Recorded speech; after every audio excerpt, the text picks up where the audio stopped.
আমাদের non communicable ডিজিজের মধ্যে একটি অত্যন্ত গুরুত্বপূর্ণ রোগ হলো উচ্চ রক্তচাপ বা হাইপারটেনশন। আপনারা জানলে অবাক হবেন যে আমাদের এই উপমহাদেশে প্রায় প্রতি 4 জনে 1 জনের উচ্চ রক্তচাপ আছে, এবং তার মধ্যে প্রায় অর্ধেক মানুষই জানে না যে তার উচ্চ রক্তচাপ আছে। যারা জানে তাদের অর্ধেকই কোনোভাবে চিকিৎসা নেয় না। তো আজকে এই উচ্চ রক্তচাপ নিয়ে খুব কমন কিছু কোশ্চেনের উত্তর দেওয়ার চেষ্টা করব। তো প্রথম কোশ্চেনটাই হলো উচ্চ রক্তচাপ কখন বলবো যে আপনার উচ্চ রক্তচাপ আছে। এটি আসলে ইন্ডিভিজুয়ালাইজড, মানে এক একজনের ক্ষেত্রে এক এক রকম। সাধারণভাবে এখন যেটা বলা হয় 130 উপরেরটা এবং নিচে, অর্থাৎ উপরের প্রেশারটাকে আমরা বলি সিস্টোলিক ব্লাড প্রেশার এবং নিচের প্রেশারটাকে বলা হয় ডায়াস্টোলিক ব্লাড প্রেশার। এই সিস্টোলিক ব্লাড প্রেশার 130 এবং ডায়াস্টোলিক ব্লাড প্রেশার 90 এর উপরে গেলে তাকে আমরা উচ্চ রক্তচাপ বলি। এবং যদি সিস্টোলিক ব্লাড প্রেশার 140 এবং ডায়াস্টোলিক ব্লাড প্রেশার 90 অথবা তার বেশি হয়, তাহলে আপনার হাইপারটেনশন, এটা কনফার্ম। 130-90 হলে আমরা কিছু কিছু জিনিস হিসাব করি, তার সাথে ডিসলিপিডেমিয়া আছে কিনা, অর্থাৎ রক্তের চর্বি বাড়তে কিনা, ডায়াবেটিস আছে কিনা, তার ফ্যামিলি হিস্ট্রি আছে কিনা, এগুলো দেখে আমরা হিসাব করি তাকে আমরা কি করব, লাইফস্টাইল মডিফিকেশন দিব নাকি তার ট্রিটমেন্টে যাব, অর্থাৎ ওষুধে যাব। কিন্তু 140-90 হলে লাইফস্টাইল মডিফিকেশন লাগবে এবং তার সাথে আমরা ঔষধে যাই। লাইফস্টাইল মডিফিকেশন জিনিসটা কি? বর্তমান যুগে আমরা এই যে বাইরে ফাস্টফুড হ্যাবিটের সাথে অভ্যস্ত হয়ে যাচ্ছি। অনেকে বাসায় আলগা লবণ খায়, খুব মশলাদার খাবার খায়, ফাস্টফুড, কোল্ড ড্রিঙ্কস, বিরিয়ানি, এই খাবারগুলো প্রচুর পরিমাণে খাচ্ছে। এইটাই হইল লাইফস্টাইল মডিফিকেশনের প্রথম ধাপ, আপনার খাবার ঠিক করা, রেগুলার এক্সারসাইজ করা। যারা সেডেন্টারি লাইফস্টাইল আছেন, অনেকে সারাদিন বসে থাকেন, হাঁটাহাঁটি হয় না, ওনাদের ক্ষেত্রে হাইপারটেনশন এবং তারপর কার্ডিয়াক ডিজিজ হওয়ার সম্ভাবনা যারা কাজ করে তাদের চেয়ে কয়েক গুণ বেশি। কাজেই এই জিনিসগুলো ঠিক করতে হবে। অনেকে স্মোকিং করেন, অনেকে অ্যালকোহল খান, এগুলোকে মডিফাই করতে হবে। এই জিনিসগুলো হলো লাইফস্টাইল মডিফিকেশনের অংশ। তারপর আসবে ড্রাগস, অর্থাৎ কোন ড্রাগস দিব কোন ড্রাগস দিব না এটার ক্ষেত্রে। এবং যেমন অনেকের অ্যাজমা থাকে, অনেকের ডায়াবেটিস থাকে, এদের ক্ষেত্রে কিন্তু ব্লাড প্রেশারের জন্য আমরা এক এক ধরনের ড্রাগ চয়েস করি। অনেকে ফার্মেসি থেকে কিনে ওষুধ খান। তাহলে ডিফারেন্সটা কি? ডিফারেন্সটা হলো আপনার ডাক্তার জেনে শুনে দিবেন যেটা আপনার প্রেশারও কমাবে, আপনার কিডনিও ভালো রাখবে, আপনার হার্টও ভালো রাখবে। প্রেশার কমানোই শুধু উদ্দেশ্য না, আমাদের উদ্দেশ্য কিন্তু এই যে প্রেশার থেকে যে সমস্যাগুলো হয় সেই সমস্যাগুলো যেন আপনার না হয়। এই কারণেই আমি বলি অবশ্যই আপনার উচ্চ রক্তচাপ থাকলে আপনি ডাক্তার দেখিয়ে তারপর চিকিৎসা নেবেন।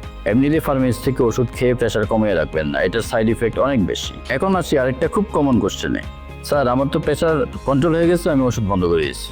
এটা খুব কমন, অন্তত 50-60 ভাগ রোগী আমার কাছে এসে প্রথমে এই কথাটাই বলেন, স্যার প্রেশার তো কন্ট্রোলে ছিল, আমি ওষুধ বন্ধ করে রাখছি, কিন্তু দেখা গেল আমি যখন আবার প্রেশার মাপবো প্রেশার অনেক বেশি বেড়ে গেছে। তো এই জন্যই আরেকটি কোশ্চেনের পাশাপাশি আপনারা করেন উচ্চ রক্তচাপের ওষুধ স্যার সারা জীবন খেতে হবে কিনা। এই ক্ষেত্রে ওই যে সবসময় একটা কথাই আমি বলি যে ইন্ডিভিজুয়ালাইজড, এক একজনের ক্ষেত্রে ব্যাপারটা এক এক রকম হবে। প্রেশারের ওষুধ আপনি সারা জীবন খাবেন, কিন্তু সেটা কিভাবে আপনার চিকিৎসক ফলো আপ করবে, আপনার প্রেশার কিরকম কন্ট্রোল থাকতেছে এটার উপর ডিপেন্ড করে ওষুধের ডোজ বাড়াবেন কমাবেন, একটা পর্যায়ে আসবেন সেটা কন্টিনিউ করবেন। প্রেশার এবং ডায়াবেটিস দুইটার ক্ষেত্রে কিন্তু এই নিয়মটা কিন্তু আমরা ফলো করি।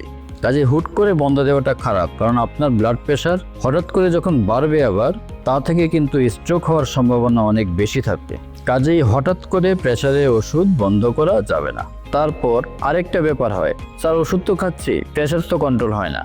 ওষুধ খাচ্ছেন, প্রেশার কন্ট্রোল হচ্ছে না, কি কি জিনিস বলবেন? আপনার ডাক্তার দেখবেন যে ওষুধ দেওয়ার সময় আপনাকে বলে দিবেন আপনি আলগা লবণ ফেলে ছেড়ে দেন, আপনি ফাস্টফুড, কোল্ড ড্রিঙ্কস, বিরিয়ানি এগুলো বাদ দেন। এগুলো কিন্তু চিকিৎসার অংশ।